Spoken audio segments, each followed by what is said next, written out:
امام ابو حنیفہ تقلید نہیں کرتے کیونکہ وہ خود امام ہے. مجھے کہتے ہیں امام تو اور بھی ہیں، مالک، شافعی، احمد، ان کی تقلید نہیں کرتے، آپ انہی کی کیوں کرتے ہو؟ میں نے کہ شہر میں مسجدیں اور بھی ہیں تو اور جگہ جمعہ نہیں پڑھتا، یہاں کیوں پڑھتا ہے؟ کہتے ہیں وہ مسجد چھوٹی ہے، یہ مسجد بڑی ہے. میں نے کہ وہ امام چھوٹے ہیں اور یہ امام بڑا ہے. بس دیکھیے اب لوگ کیسا شور مچا رہے ہیں، ایسا لگ رہا ہے کتنی بڑی بات کی دیا کہ امام ابو حنیفہ رحمہ اللہ سب سے دلیل کیا ہے کہ اس علاقے کی مسجد میں نماز کیوں پڑھتے ہو؟ کیونکہ مسجد بڑی ہے. یہ کون سا مسئلہ ہے کہ جو مسجد بڑی ہوگی اسی میں نماز پڑھی جائے گی؟ کسی کے علاقے کی مسجد چھوٹی ہے اور دور کی مسجد بڑی ہے، تو یہ کون سی دلیل ہے؟ یعنی خود یہ بندہ اس پہ عمل کرے گا؟ اگر کسی ایسے ایریا میں شفٹ ہو جائے، پتہ نہیں صحیح بول رہا ہے کہ غلط بول رہا ہے، اس کے ایریا میں رہنے والے لوگ ویریفائی کریں گے، لیکن کیا واقعی اس کے علاقے میں سب سے بڑی مسجد ہے اور مسجدوں میں کیوں نہیں نماز پڑھتا؟ تو یہ کوئی وجہ ہے کہ اور مساجد میں نماز اس لیے نہیں پڑھی جائے گی کیونکہ چھوٹی ہے، اس مسجد میں نماز اس لیے پڑھتے ہیں کیونکہ بڑی ہے؟ بھائی جس کے ایریا میں چھوٹی نماز ہے وہ تو وہیں پڑھے گا نا. تو یہ جو ہے بالکل بے تکی بے بنیاد دلیل ہے. رہی بات یہ ہے کہ امام ابو حنیفہ رحمہ اللہ کے بارے میں کہنا ہے کہ سب سے بڑے امام ہیں.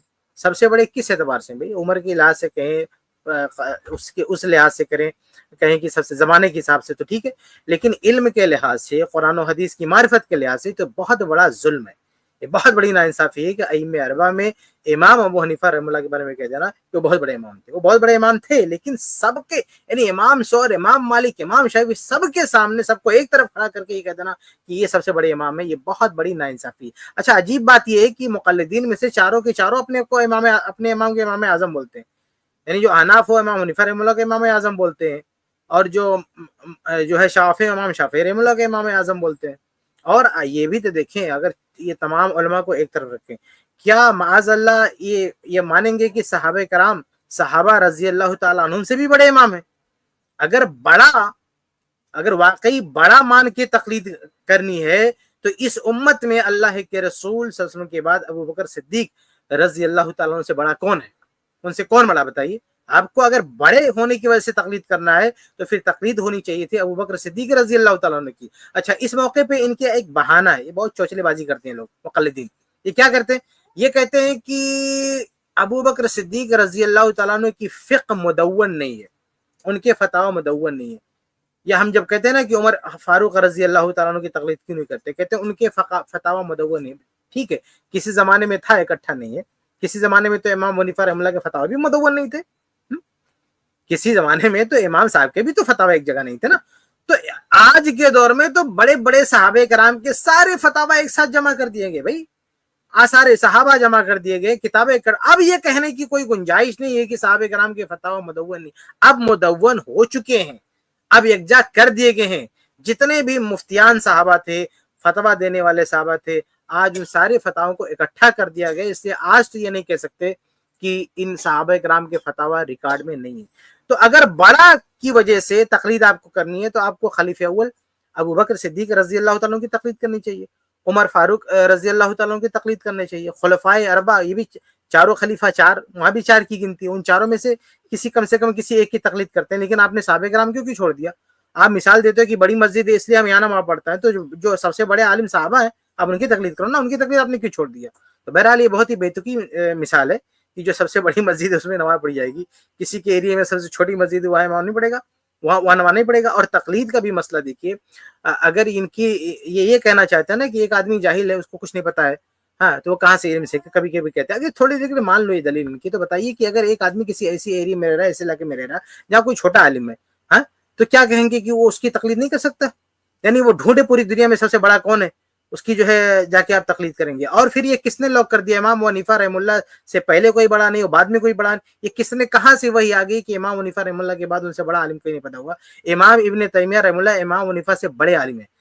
بلکہ امام ابن تیمیہ رحمہ اللہ کے بارے میں مجھے یہ کہنے میں ذرا بھی جھجک محسوس نہیں ہوتی کہ چاروں ائمہ کا علم ایک طرف رکھ دیں، امام ابن تیمیہ رحمہ اللہ کا علم ایک طرف رکھ دیں. سمجھ میں آ رہا؟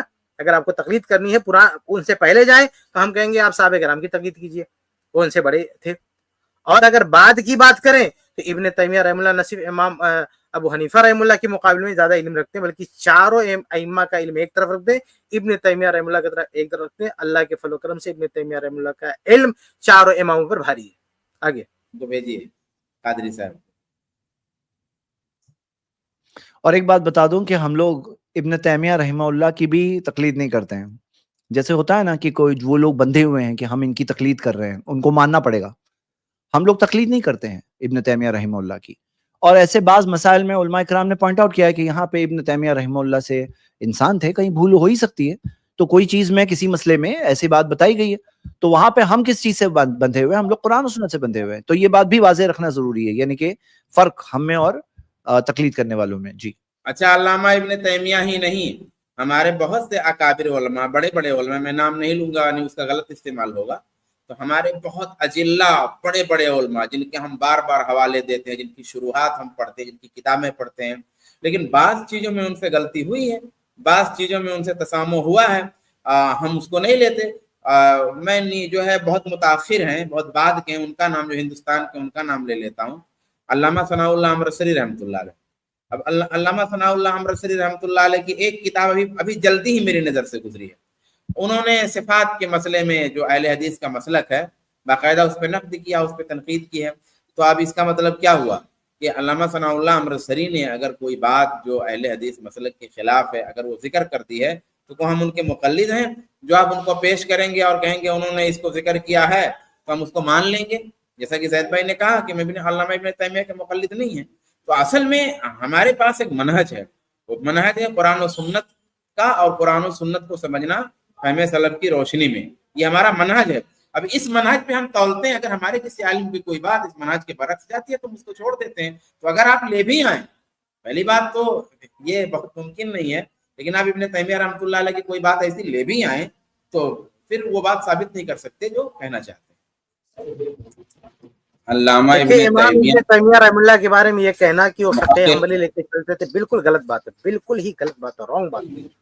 شروع میں ان کا معاملہ تھا بھائی فقہ حنبلی کی طرف سے, وہ آئے تھے, اس میں پلے بڑے تھے, ان پروان چڑھے تھے, لیکن بعد میں انہوں نے کئی جگہ پوری صراحت کے ساتھ انکار کر دیا کہ میں کسی بھی مذہب کا مقلد نہیں ہوں. تو ابن تیمیہ رحمہ اللہ کسی بھی مذہب کے مقلد نہیں تھے, اور چاروں مذہب کو پڑھ رکھا تھا انہوں نے. حدیثوں کے حافظ, قرآن کے حافظ, آثار کے حافظ, فقہی اقوال کے حافظ, اور ایسے اتنا بڑا امام تقلید کرے گا کسی کی, کہ ابن تیمیہ رحمہ اللہ کسی کے مقلد نہیں تھے. جی اور کوئی سوال بھائی؟ بلکہ کتنے مسائل میں تو امام تیمیہ چاروں ائمہ کے خلاف چلے جاتے ہیں. اگر ایسے مسائل کی ایک لسٹ بنائی جائے تو دسیوں نہیں بلکہ سینکڑوں مسائل ایسے مل جائیں گے جس میں چاروں ائمہ ایک طرف ہیں اور امام ابن تیمیہ ایک طرف ہیں.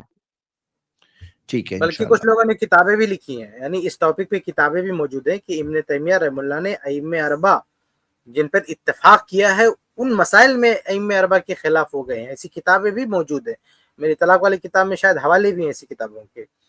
تو ابن تیمیہ رحمہ اللہ, جسے تھوڑی دیر پہلے میں نے کہا کہ اللہ کے فضل و کرم سے ان کا جو علم تھا وہ چاروں مذاہب سے زیادہ تھا, چاروں ائمہ سے زیادہ تھا, وہ جو ہے سوال ہی نہیں پیدا ہوتا کہ وہ تقلیدی سوچ ان کے ہوں. تو مقلد نہیں تھے, مجتہد مطلق تھے, بے باک مجتہد تھے, اور چاروں میں سے کسی سے جو ہے متاثر نہیں تھے. دلیل کی طرف ان کا رجحان ہوتا تھا, فقہ حنبلی سے بھی متاثر نہیں تھے.